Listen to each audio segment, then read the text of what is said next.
R K गजल time के सभी दर्शकों श्रोताओं का अभिनंदन करते हुए मैं डॉक्टर रेणु वर्मा देवानंद के सेंटेनरी बर्थडे के उपलक्ष्य पर आपके समक्ष उनकी 1965 की यादगार फिल्म गाइड की मेकिंग के कुछ रोचक तथ्य पेश करने जा रही हूँ। Nobel prize winner American writer Pearl S Buck Devanand से एक कहानी पर फिल्म बनाने को कहती हैं, लेकिन देवानंद तो ठहरे देवानंद, उन्हें वो कहानी पसंद नहीं आती। देवानंद को आर के नारायण का नॉवल द गाइड इतना पसंद आता है कि वह अमेरिका जाकर पर्ल एस बर्ग को पढ़ने के लिए कहते हैं और ये नावल उन्हें भी बहुत पसंद आ जाता है और वह इस पर हिंदी और अंग्रेज़ी दोनों भाषाओं में फिल्म बनाने की इच्छा रखती हैं, ये कहते हुए कि शूटिंग इंडिया में हो और प्रीमियर अमेरिका में। देवानंद पूरी एक्साइटमेंट के साथ भारत वापस आते हैं। कुछ दिनों के बाद पर्ल का लिखा स्क्रिप्ट देवानंद को मिलता है। वह अपने छोटे भाई विजयानंद यानी गोल्डी को पढ़ाते हैं। गोल्डी को लगता है कि हिंदी दर्शक इसे स्वीकार नहीं करेंगे, उनके लिए एक शादीशुदा औरत का रोमांस करना इतना सहज नहीं होगा। गोल्डी ने इंसिस्ट किया कि इसका सिर्फ अंग्रेज़ी वर्जन ही बनना चाहिए। इंटरेस्टिंग किस्सों का सिलसिला जारी रहेगा। अभी आपको सुनाती हूँ इसी फिल्म का एक आइकॉनिक गीत जिसे आरके गज़ल टाइम के संचालक और मेंटोर रणधीर कंवल ने गाया है। ये उनकी उम्दा गायकी का शानदार प्रदर्शन है। आप सब लुत्फानंदोज़ हों, मैं जल्दी फिर हाजिर होंगी। वहाँ कौन है तेरा मुसाफिर जाएगा कहाँ, वहाँ कौन है तेरा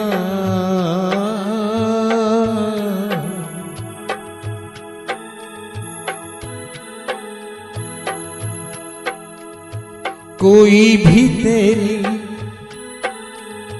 राह न देखे, नैन बिछाए न कोई, दर्द से तेरे कोई न तड़पा, आंख किसी की न रोई, आंख किसी की न रोई, कहे किसको तू मेरा मुसाफिर जाएगा कहाँ, वहाँ कौन है तेरा।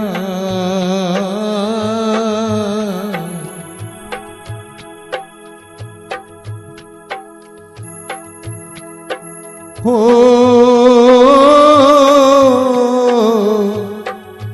मुसाफिर तू जाएगा कहाँ।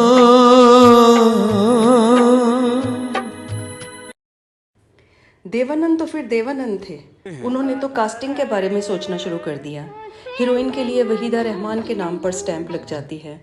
वो फिर गोल्डी से बात करते हैं, पर गोल्डी की ये शर्त थी कि उन्हें अपने तरीके से स्क्रिप्ट लिखने और डायरेक्ट करने की आज़ादी चाहिए। देव बड़े भाई चेतनानंद से बात करते हैं। चेतन मान भी जाते हैं।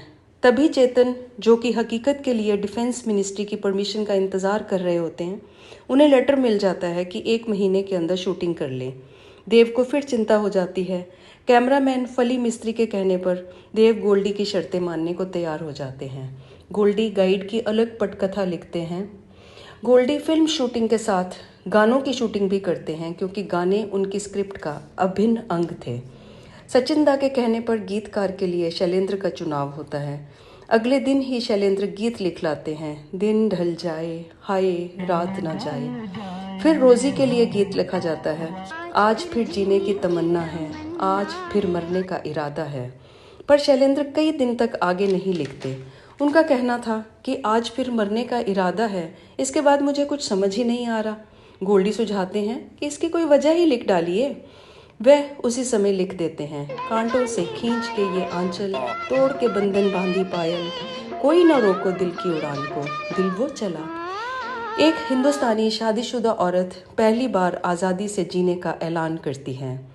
पिया तो से नैना लागे गाने के लिए गोल्डी उदयपुर के ओपन ऑडिटोरियम में 9 मिनट के गाने के लिए 9 अलग अलग सेट तैयार कराते हैं और हर सेट पर 1-1 मिनट का डांस सीक्वेंस शूट करते हैं। वहीं तेरे मेरे सपने गाने की शूटिंग उदयपुर झील के किनारे करते हैं। एस.डी. बर्मन के 2 गाने और बाकी थे, पर शैलेंद्र वक्त लिए जा रहे थे। एक दिन वह उन्हें अपने घर मछली खाने के लिए बुलाते हैं। बरमंदा मछली परोसकर दरवाज़ा बाहर से बंद कर देते हैं और खिड़की से कहते हैं, जब तक गाना नहीं लिखोगे दरवाज़ा नहीं खुलेगा। शैलेंद्र गीत लिख डालते हैं, मुँह से छल किए जाए। इसी राग पर सचिंदा दूसरा गीत भी कंपोज कर देते हैं, क्या से क्या हो गया। फिल्म के क्लाइमैक्स के लिए टीम गुजरात की लंबड़ी जाती है। देवानंद का किरदार वहाँ एक मंदिर में पहुँचता है। गोल्डी मेकअप मैन से कहता है उन्हें दाढ़ी लगाकर ऐसा मेकअप करना है कि वह कई दिनों से भूखे प्यासे लगें। देवानंद को यह बात बिल्कुल पसंद नहीं आती। उन्हें लगता है कि दर्शक अपने चहेते हीरो को देखने आते हैं, उन्हें तो हैंडसम दिखना चाहिए। गोल्डी कहते हैं कि राजू अब गाइड नहीं, वह संन्यास के पथ पर है। देवानंद 3 घंटे बाद बड़ी मुश्किल से मेकअप रूम से बाहर आते हैं और शूटिंग शुरू होती है। गोल्डी ने जिस तरह से क्लाइमैक्स सीन लिखा और शूट किया वह अपने आप में एक मिसाल है। राजू कहता है, मेरा धर्म प्रेम है। लोग हे राम सीताराम गाना शुरू कर देते हैं। सीन बिल्डअप होता है। बिना ग्लिसरिन के देव की आंखों से आंसू बरसने लगते हैं। पूरी भीड़ की आंखें भीग जाती हैं। तभी आसमान से भी बारिश के रूप में मानो आंसू टपकने लगते हैं। गोल्डी राजू और रोजी को मिला तो देते हैं, पर राजू की मौत से दोनों के रास्ते अलग हो जाते हैं। इस फिल्म को डिस्ट्रीब्यूटर नहीं मिलते। वो दबाव डालते हैं कि देव को मरना नहीं चाहिए। वे इसकी हैप्पी एंडिंग देखना चाहते थे।